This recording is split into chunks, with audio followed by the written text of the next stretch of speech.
नमस्कार आप सभी को।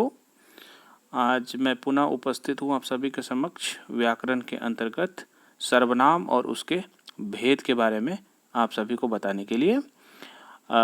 जैसा कि पिछली कक्षाओं में हम लोगों ने संज्ञा और उसके भेद के बारे में जाना था, आज हम लोग सर्वनाम और इसके भेद के बारे में जानेंगे। तो आइए चलते हैं, देखते हैं क्या है सर्वनाम।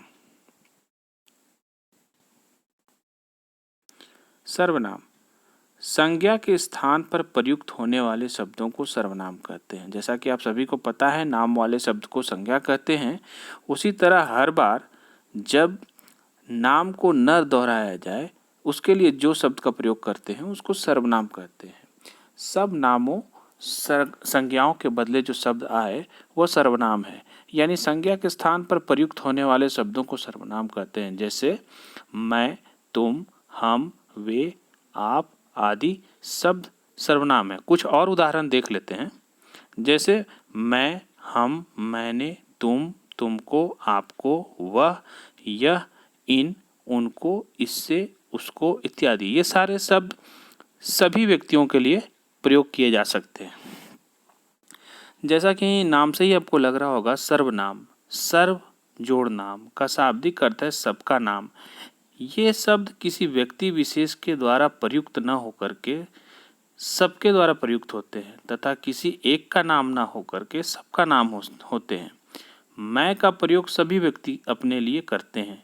जैसे राम, अगर वो भी अपने बारे में कुछ बताना चाहेंगे तो मैं का प्रयोग करेंगे। श्याम, अगर वो भी बताना चाहेंगे तो भी मैं का प्रयोग करेंगे। अतः मैं किसी एक का नाम न होकर के सबका नाम अर्थात सर्वनाम है।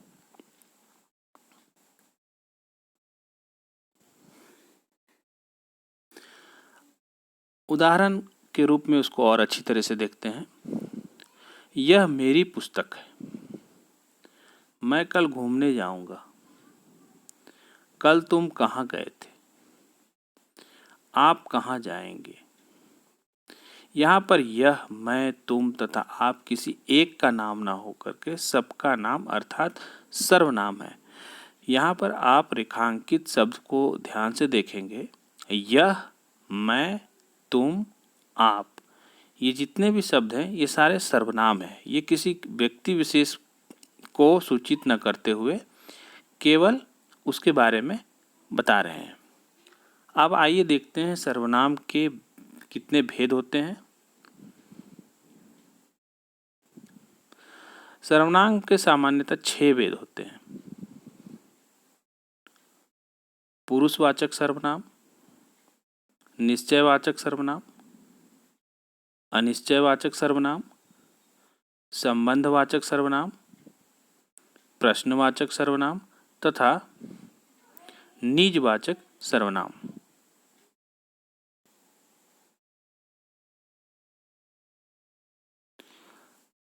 पहला जो भेद है वह है पुरुषवाचक सर्वनाम। जो पुरुष या स्त्री के नाम के बदले आते हैं उन्हें पुरुषवाचक सर्वनाम कहते हैं। यहाँ पुरुषों का अर्थ है व्यक्ति के नाम के बदले आते हैं उन्हें पुरुषवाचक सर्वनाम कहते हैं। जैसे मैं जयपुर जा रहा हूँ। मैं पुरुष या स्त्री कोई भी हो सकते हैं। आप यहाँ आकर बैठ जाइए, पुरुष या स्त्री कोई भी हो सकते हैं आपके स्थान पे। वह फुटबॉल अच्छा खेलता है। यहाँ पुरुष या स्त्री कुछ भी हो सकते हैं वह के स्थान पे। पुरुषवाचक सर्वनाम भी 3 प्रकार के होते हैं, अर्थात इसके 3 उपभेद होते हैं। पहला है उत्तम पुरुष, वक्ता या लेखक जो कह रहा है या लिख रहा है। दूसरा मध्यम पुरुष, सुनने वाला, श्रोता। तीसरा है अन्य पुरुष, वक्ता या श्रोता के अतिरिक्त अन्य किसी के लिए। जब लेखक या वक्ता अपनी बात श्रोता तक पहुंचा रहे हैं उसके अतिरिक्त अगर कोई है व्यक्ति तो वो अन्य पुरुष के अंतर्गत आएंगे। जो पुरुषों या स्त्री के नाम के बदले आते हैं उन्हें पुरुषवाचक सर्वनाम कहते हैं। पुरुषवाचक सर्वनाम 3 प्रकार के होते हैं, जैसा कि अभी आप लोग को बता दिया गया। उत्तम पुरुष में क्या क्या आ सकते हैं? मैं, हम, मैंने, हमने, मेरा, हमारा, मुझको, मुझे इत्यादि, यानी ये वक्ता या लेखक से संबंधित है। मध्यम पुरुष अर्थात दूसरे को बताने वाला, श्रोता के लिए। तू, तुम, तुमने, तुझे, तूने, तुम्हें, तुमको, तुमसे, अपने, आपको इत्यादि, ये दूसरे के लिए है। अन्य पुरुष के लिए वह, यह, ये, वे, इन, उन, उनको, उनसे, उन्हें, इससे, उसको इत्यादि। तो इस प्रकार से पुरुषवाचक सर्वनाम को आपने जाना और इसके तीनों भेद उत्तम, मध्यम और अन्य पुरुष हैं। अगला जो है सर्वनाम वो है निश्चयवाचक सर्वनाम। जैसा कि नाम से ही आपको इंगित हो रहा है कि ये निश्चयवाचक है, बिल्कुल निश्चितता की ओर दर्शाता है। जिन शब्दों से निकट या दूर के व्यक्तियों या वस्तुओं का निश्चयात्मक संकेत व्यक्त होता है उसे निश्चयवाचक सर्वनाम कहते हैं। जैसे यह मेरी पुस्तक है, यह अगर पास में कोई चीज रखी हुई है तो यह मेरी पुस्तक है। वह उनकी मेज है, दूर में है तो वह उनकी मेज है। ये मेरे हथियार हैं इत्यादि। वे तुम्हारे आदमी हैं इत्यादि। तो इस प्रकार आप जब देख रहे हैं निश्चय, मतलब अगर आपको ये पता हो कि कोई भी चीज किसकी है, कहाँ है, तो आप उसके लिए निश्चयवाचक सर्वनाम का प्रयोग करते हैं। अगला है अनिश्चयवाचक सर्वनाम, जिसके बारे में कुछ निश्चित नहीं है, मतलब ठीक ठीक पता नहीं है। जैसे जिन सर्वनाम शब्दों से किसी निश्चित वस्तु का बोध नहीं होता या व्यक्तियों या वस्तुओं के अनिश्चितता का संकेत व्यक्त होता है उसे अनिश्चयवाचक सर्वनाम कहते हैं। जैसे कोई आया था, अब यहाँ कोई कुछ भी हो सकता है। क्या घर में खाने को कुछ है? कुछ मतलब कुछ भी हो सकता है। अनिश्चय सर्वनाम कुछ कुछ होते हैं, कोई ना कोई हो सकते हैं, कुछ भी हो सकते हैं, हर कोई इत्यादि। अर्थात इसका कुछ निश्चयात्मक बोध नहीं होता है, ये बिल्कुल अनिश्चित होता है, इसीलिए इसे अनिश्चयवाचक सर्वनाम कहते हैं। अगला है संबंधवाचक सर्वनाम। अब आप देखिए नाम में ही सारे अर्थ छुपे हुए हैं। संबंध अर्थात संबंध बताने वाला। जिन सर्वनाम शब्दों से किसी दूसरे सर्वनाम अथवा संज्ञा से संबंध स्थापित किया जाता है उसे संबंधवाचक सर्वनाम कहते हैं। जैसे जो, सो। जो आया है सो जाएगा, जो करेगा वह भरेगा। अब आप देखिए इसमें जो और सो का संबंध दर्शाया गया है, इसीलिए इसे संबंधवाचक सर्वनाम कहते हैं।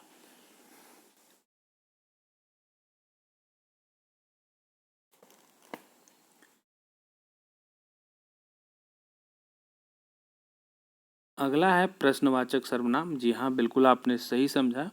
ये प्रश्न को बताता है। प्रश्न संबंधित जितने भी सर्वनाम हैं वो यहाँ दिखाए जाएंगे। प्रश्न करने के लिए प्रयुक्त होने वाले सर्वनाम शब्दों को प्रश्नवाचक सर्वनाम कहते हैं। प्रश्न करने के लिए अर्थात इसमें आपको प्रश्नवाचक चिन्ह मिलेगा। जैसे कौन, क्या। कौन आया था, वह क्या कर रहा था। कौन, क्या किसी व्यक्ति को दर्शाते हैं, किसी व्यक्ति विशेष को दर्शाते हैं। क्या कोई वस्तु हो सकती है, कुछ भी हो सकती है। तो यहाँ प्रश्नवाचक चिन्ह लगा हुआ है और साथ में सर्वनाम है, इसीलिए इसे प्रश्नवाचक सर्वनाम कहते हैं। जैसे दूध में क्या गिर पड़ा, पानी में क्या है इत्यादि। जमीन में क्या गिर पड़ा।